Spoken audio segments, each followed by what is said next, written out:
Hello and welcome to another episode of This, That, and the Other. Today I'm going to be discussing the World Football League, a league that existed from 1974 to 1975. I acquired quite a bit of information on the league, and I'm going to do this in two parts. I'm going to do 1974 season, and on a later show I'll do the 1975 season. I thought I was going to have to break this into three parts, but I did manage to get the information together. It's like doing a book report. Reading a book and then taking notes and rewording it in your own words. But the AFL success from American Football League existed from 1960 to 1969, and the success prompted Dennis Murphy, Gary L. Davidson, and Donald J. Regan to form a football league called the WFL, the World Football League. Gary Davidson was the commissioner of the American Basketball Association in 1967, a rival league to the NBA, and then he was the commissioner of the World Hockey Association, a rival to the National Hockey League, NHL, in 1971. He resigned from the WHA in October of 1973 to become the commissioner of the World Football League. He pursued buyers and wanted the league to encompass the whole world. He had plans for there to be a team in Tokyo and Mexico City and other places as well. The first meeting was in Los Angeles in January of 1974, and 12 franchises existed. Locations, names, and ownerships changed quite often. The Birmingham Americans were owned by Bill Putnam, owner of the Philadelphia Flyers. Jack Goddard was named the coach, and they played at Legion Field. Nick Maletti, part owner of the Cleveland Indians, headed the Chicago Fire, and in turn sold to Tom Arriger, an owner of apartment buildings. He was the first to sign a player, wide receiver Jim Seymour. Jim Spavital became coach, and they played at Soldier Field. The Detroit Wheels were owned by a large group of investors headed by Detroit attorney and former football player Lewis R. Lee. I think he had about 30 investors involved in it. He contacted doctors, lawyers, rich widows, anyone that had some money to help invest in the team. They couldn't secure a playing field in Detroit, in the city of Detroit, and had to settle for Renierson Stadium, 37 miles out of Detroit, where Eastern Michigan played their home football games. Dan Boyster was a coach. The Florida Blazers were owned by E. Joseph Wheeler, owner of Marine Biology and Engineering Company.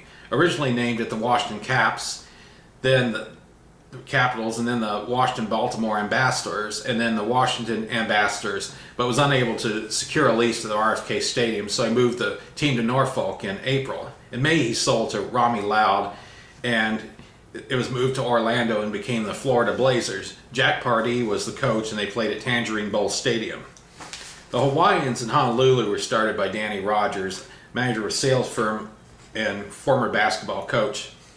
Chris B. Hemeder, developer of buildings in Hawaii, and Sam D. Battistoni, president of Investment West, which owned Sambo's restaurants, became the owners. And Mike Giddings was a coach, and they played in Honolulu's Stadium. Steve Arnold of San Francisco, once an agent for the football player Jim Brown, intended for the franchise to be in Memphis, but ended up relocating to Houston. They became the Houston Texans. Jim Garrett was a coach, and they played in the Astrodome. Fran Monaco, owner of medical laboratories and part owner of a restaurant, was owner of the Jacksonville Sharks. Bud Asher was a coach, a high school coach at New Smyrna Beach High School in Florida, and they played in the Gator Bowl. The Toronto Northmen were owned by John Bassett Jr. He was part of a wealthy family. His father, John Bassett Sr., owned a newspaper in Toronto and other things. And John had a daughter, Carling Bassett, that was a tennis player. He was going to name them Toronto Northmen, but had to move because of opposition from the Canadian Football League. He moved the team to Memphis, and they became the Memphis Southmen. Charlie Rich and Isaac Hayes were investors. John McVay was a coach, and they played in Memphis Memorial Stadium. Excuse me. The New York Stars were owned by Howard Baldwin, president of the New England Whalers of the WHA. Originally intended to form a team in Boston, he was going to call it the Bulldogs and then the Bulls. Babe Parilli was a coach. With no financial backing, he sold to Robert J. Smertz, owner of the Celtics, and moved them to New York. They wanted to play in Yankee Stadium, but it was under renovation. They couldn't. And they had a big setback when they had to settle for an aging stadium called Downing Stadium on Randall's Island. Philadelphia was represented by Ken Bogdanoff, a former lifeguard where Birmingham owner Bill Putnam lived. They often talked football. He and a partner raised $50,000 down payment for a $400,000 franchise. The partner dropped out his $25,000, and so did Bogdanoff. He did stay to answer roll call. Philadelphia Councilman John B. Kelly Jr. took over, then attorney John Basacco. The team was called the Bell, and they played at JFK Stadium, and Ron Waller was a coach. Grant Gelker, an Orange County businessman originally from New York, but had a franchise originally planned for New York, but moved it to Portland. It became the Storm. They played at Civic Stadium, and Dick Corey was a coach. Larry G. Hatfield, owner of a computer and graphics company in Mississippi, and Al Lappin, head of IHOP and Orange Julius chains, partnered, and they formed the Southern California Sun, and they played in Anaheim Stadium. Tom Fears was their coach. Mexico and Tokyo, those teams did not materialize. Players were drafted, and play was to start in July, and 20 games were scheduled on Wednesday nights, with one on a Thursday night, with a contract with ATV. Making a schedule was hard, as Hawaii insisted that when middle of the week games would never work in Honolulu, and they wanted their games played on Sundays. Kickoff was a little different rules from the NFL. Kickoffs was from the 30-yard line instead of the 40. The goalposts were moved to end lines. No fair catches on punts. Men were allowed in motion prior to snap. A fifth quarter would be played in the event of a tie. Don't really know what they did in overtime. 1 foot in bounds to make a catch, unlike the NFL, 2 feet in bounds. You had to bring the ball to the line of scrimmage if field goals were missed. Action points were scored instead of what the NFL does, where they kick the extra point. An action point was done by a run or a pass. They had a wooden thing, looked like a yardstick. It's called a dicker rod to measure yardage, unlike the chains that are used in the NFL. And they were going to do a multicolored ball, kind of like what the ABA did with the red, white, and blue basketball, but they dropped that idea. On March 31st, 1974, John Bass announced that he had signed 3 NFL stars, Larry Zonka, Jim Kick, and Paul Warfield from the Miami Dolphins. Don Shula was very, very angry, and asked him, how do you replace those 3 players? He said, I don't.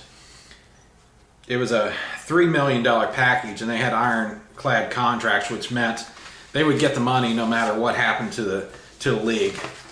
Other players obtained from the NFL. Florida got Bill Berge from Cincinnati. The Hawaiians, John Gilliam from Minnesota, Calvin Hill from Dallas, Ted Qualick from San Francisco. Southern California obtained Curly Culp from Kansas City and Darryl LaMonica from the Raiders.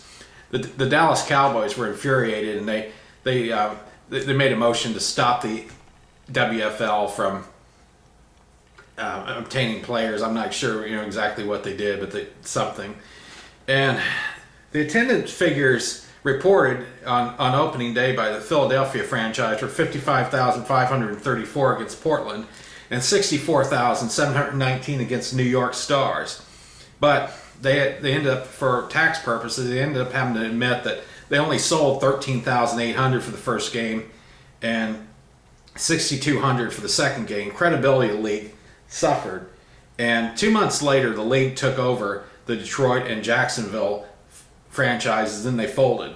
The Wheels lost the first 10 games, and their highest attendance for any home game was 10,631. The owners had to borrow $265,000 from the league and had to borrow athletic tape from other teams. Players had to bring their own towels, and games could not be filmed. Bankrupt debts were at $2.5 million, and the team folded. In Jacksonville, the owner borrowed $25,000 from his coach, then fired the coach in turn, and hired Charlie Tate became the head coach. Players for several weeks were paid when Commissioner Davidson handed them $65,000, estimated $65,000 in paychecks. The team was surrendered to the league October 8th and then folded. The Texans relocated to Shreveport because the cost of renting the Astrodome was too much for them, and the Stars, they only averaged 8,000 fans for 6 games. They moved to Charlotte, and they became the Charlotte Hornets. The Texans, they moved to Shreveport, and they were called the Shreveport Steamers. Then the opening night in New York at Randall's Island, they couldn't locate the keys to the box office to sell tickets. They had to break the doors down in order to sell tickets for that game. And the team was taken over. The Stars were taken over by Upton Bell, son of former commissioner Burt Bell, and I believe he was the NFL commissioner, and they were relocated to Charlotte. After a game, the team had to surrender uniforms to sheriff's deputy because of money they owed for dry cleaning bills. The sheriffs impounded the uniforms. Davidson resigned the commissionership a month later on October 29th. O'Reiger had said his team was like 750 to 800,000 in debt, and he said he was going to fold his team if Davidson didn't resign.